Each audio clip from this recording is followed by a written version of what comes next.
So, good morning, students. Today we are going to discuss a question number 4 of 13.1 exercise. Your question number 4 is a machine in a soft drink factory fills 840 bottles in 6 hours. How many bottles will it fill in 5 hours? यहाँ पे क्या question है कि किसी company में कोई factory में एक मशीन लगाई गई है जो बॉटल्स को फिल करती है। तो उसकी जो कैपेसिटी है वो है 840 बोतल इन 6 आवर्स। उसमें ये बोला गया है कि जो वो मशीन है वो 840 बॉटल्स को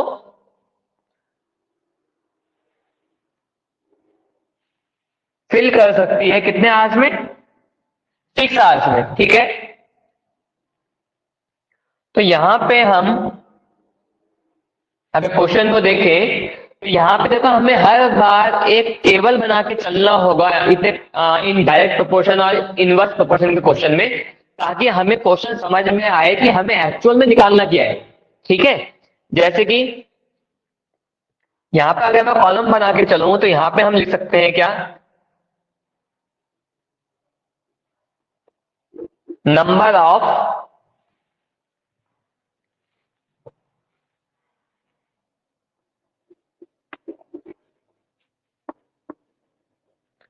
बॉटल्स और दूसरा क्या हो जाएगा यहाँ पे,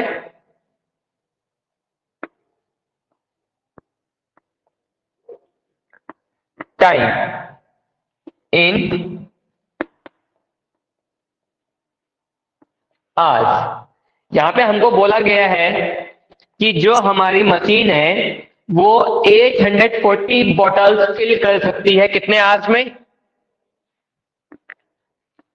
840 बॉटल्स फिल कर सकती है 6 आवर्स में। ठीक है, तो वो पूछ रहा है कि कितनी बोतल फिल हो जाएंगी अगर टाइम पीरियड हो जाएगा कम। यहाँ पे सिंपल सा लॉजिक है कि नंबर ऑफ आवर्स ज्यादा है तो हम नंबर ऑफ बॉटल्स भी ज्यादा आएंगी। नंबर ऑफ आवर्स से नंबर ऑफ जो टाइम पीरियड है वो कम कर दिया गया है, तो इसका मतलब है कि जो नंबर ऑफ बॉटल्स होंगी वो भी कम हो जाएंगी। तो लेट सपोज कर लो, let number of bottles filled in 5 hours be X. हमने मान लिया कि नंबर ऑफ बॉटल्स हम फिल कर सकते हैं मशीन के थ्रू वो है एक्स बॉटल्स। अब आपको पता है कि ये जो हमारी कंडीशन है ये डायरेक्ट प्रोपोर्शन की कंडीशन में है, तो 840 upon 6 is equal to x upon 5, क्योंकि आपको पता है कि जो डायरेक्ट प्रोपोर्शन का जो फॉर्मूला था वो था x1 upon y1 is equal to x2 upon y2। x1 है हमारा 840, y1 है हमारा 6। ऐसी हमें नंबर ऑफ बॉटल्स निकालनी है, x2 को हमने x मान लिया है और जो हमारा टाइम है उसको हमको कितना गिवन है, 5। यहाँ पे क्रॉस मल्टीप्लीकेशन अप्लाई करेंगे तो ये आ जाएगा 840 multiply by 5 is equal to x into 6। तो x is equal to 840 multiply by 5 upon 6। 6 1 जा 6, 6 4 जा 24 into 5, that means 4 is equal to कितना, 700। यहाँ पे जो हमारी x की वैल्यू आ गई है कितनी आ गई है, इसका मतलब है कि number of bottles can be filled in 5 hours is 700। Okay, note down कर लीजिए इस क्वेश्चन को।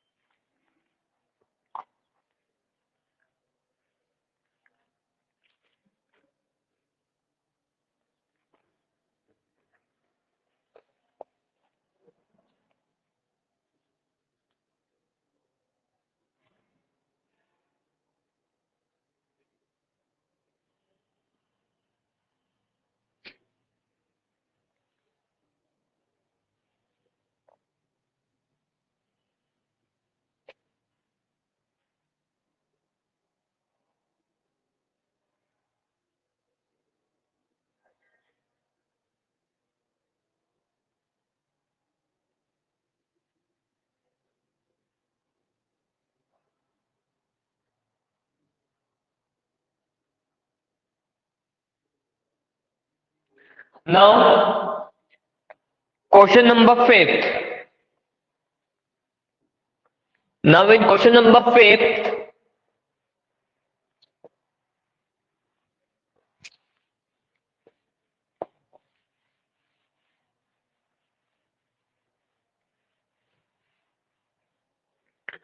your question number fifth is a photograph of bacteria in large 50,000 times attains a length of 5 centimeter as shown in the diagram. What is the actual length of bacteria if the photograph is enlarged 20,000 times only? Then what would be its enlarged length? देखो यहाँ पे question number fifth में आपको दो condition given है कि पहला क्या कि जब हमने किसी बैक्टीरिया की जो फोटोग्राफ है उसको जब हमने लंबा किया या जूम करके फैलाया तो वहां पे क्या है जो उसकी जब हमने उसकी एक्चुअल पिक को 50,000 टाइम्स जूम किया या बड़ा किया तो जो हमारी लेंथ थी वो कितनी आई थी 5 सेंटीमीटर। तो एक्चुअल में उसकी लेंथ कितनी होगी ये पूछ रहा है वो। तो जब हमने इसको 50,000 टाइम्स किया तो हकीकत में ये स्टार्टिंग में कितना होगा 1 ही तो होगा। ये तो हमने बाद में इसको इलाज किया ना। तो यहाँ पे पूछ रहा है एक्चुअल में उसकी लेंथ कितनी थी जिस टाइम पे हमने उस फोटोग्राफ को जूम नहीं किया गया था। ठीक है, यहां तक का जो हमारा क्वेश्चन था। अब इसको समझते हैं कि करना कैसे है।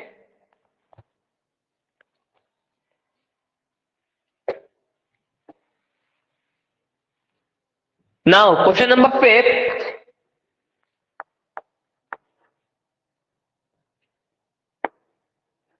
let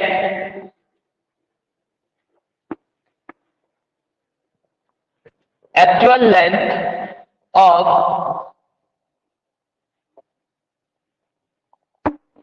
bacteria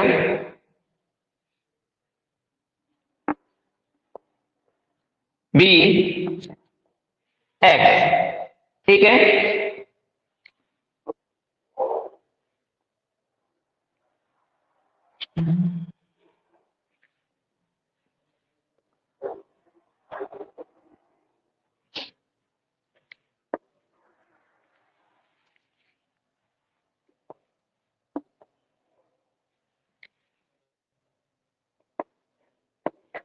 फर्स्ट कंडीशन कितनी है photograph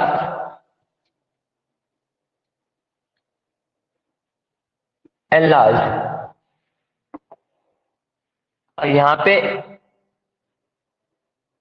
actual length of bacteria in centimetre. तो according to first condition when a photograph of bacteria enlarged 50,000 times, then the length of bacteria is 5। Then वो पूछ रहा है the actual length of bacteria.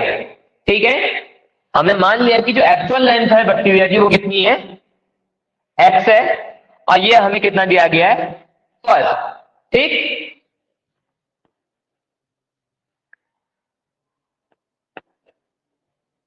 Bye direct proportion condition या formula. ठीक है, दोनों ही सही है। बाय डायरेक्ट प्रपोर्शन फॉर्मूला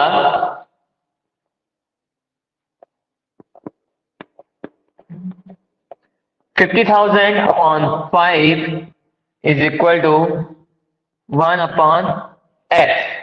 इसको सिंप्लीफाई कीजिए और मुझे x की वैल्यू अपने मन में निकालिए फटाफट। ये तो नोट डाउन कर लीजिए।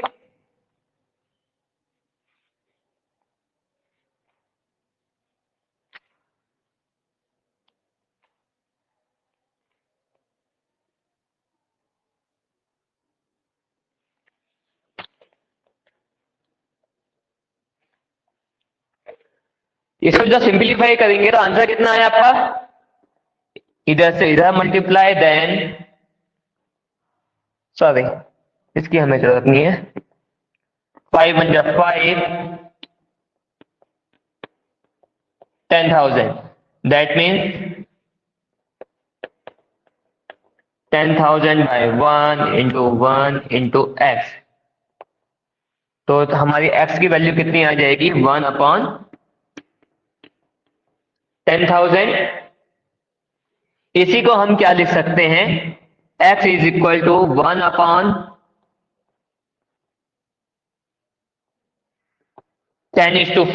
इसी को हम लिख सकते हैं x is equal to 10 - 4,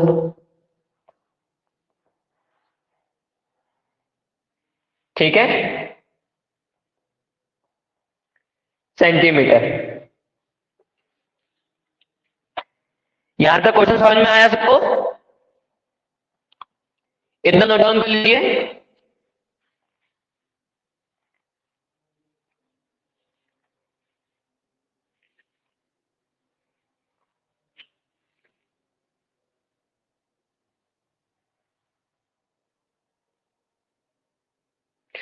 Now, the condition number second of question number fifth. If the photograph is enlarged 20,000 times only, what would be its enlarged length? उसने क्या बोला कि पहले जो हमारी फोटो को इनलार्ज किया गया था वो किया था 50,000 टाइम्स, और जो उसकी एक्चुअल लेंथ आई थी वो आई थी 5 सेंटीमीटर। क्या हो अगर उसकी जो पिक है वो 20,000 टाइम्स इनलार्ज हो जाए, तो उसकी लेंथ कितनी होगी वो पूछ रहा है। तो हमने पूछ लिया है कि दैट टाइम पे जो हमारी लेंथ होगी बैक्टीरिया की वो हमने मान लिया दोबारा से x, देन वही again by direct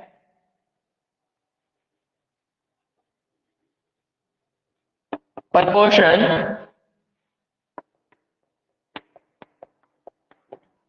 (50,000 upon 5) is equal to 20,000 upon x।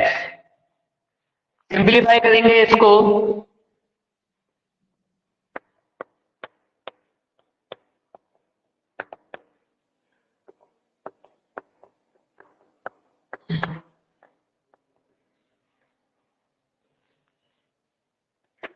तो सॉल्व करने पे हमारा आएगा 20,000 मल्टीप्लाई बाय 5 अपॉन 50,000 1,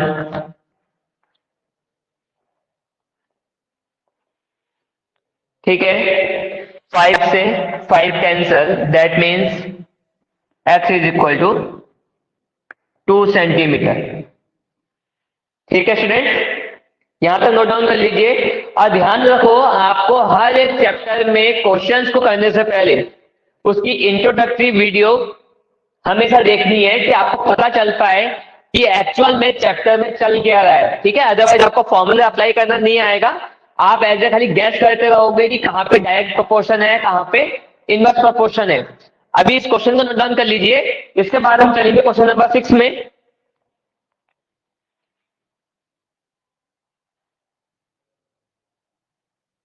तो स्टूडेंट क्वेश्चन नंबर 6 में जो आपकी कंडीशन है वो है, in a model of a ship the mast is 9 centimetre high while the mast of the actual shape is 12 meter high. If the length of the shape is 28 meter, how long is the model shape? वो बोल रहा है कि हमने कोई एक shape का model बनाया जिसमें अगर हमने उस पूरे मॉडल में अगर शिप की जो हमने हाइट रखी थी वो 9 सेंटीमीटर रखी थी, तो एक्चुअल में जो हमारे शिप में जो मस्ट की जो लेंथ आई थी वो आई थी 12 मीटर। क्या हो अगर उसकी जो एक्चुअल लेंथ हो कितनी हो, 28 मीटर हो, तो वो 28 मीटर हो, तो वो पूछ रहा है कि जो हमने मैप बनाया था एज ए प्रेजेंटेशन के लिए, तो उसमें उसकी लेंथ कितनी होगी। हम मान लेते हैं let length of mast in map है, मॉडल है, यहां पे मॉडल होगा ना, in a model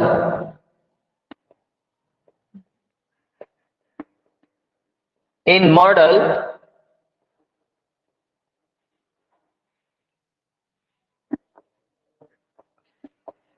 B X. हमने मान लिया कि जो मॉडल में जो हमारी मस्ट की जो हाइट है वो है एक्स सेंटीमीटर। एक्स की वैल्यू फाइंड कर लेंगे, हमारा आंसर आ जाएगा बाय डायरेक्ट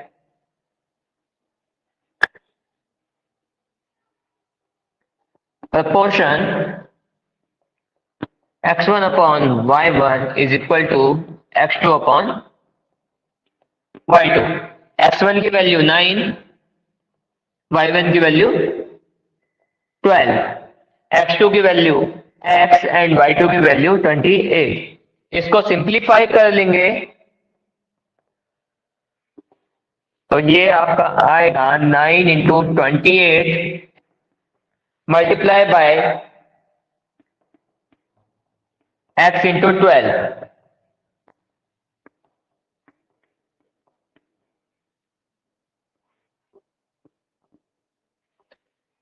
जब इसको हम सिंप्लीफाई करेंगे 3 4 जा 12, 3 3 जा 9, 4 1 जा 4, 4 7 जा 28।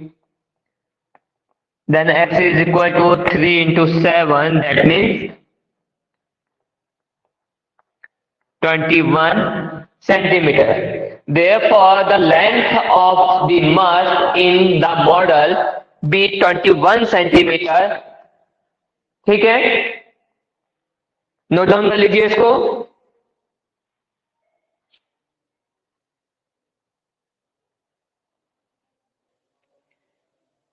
ठीक है स्टूडेंट।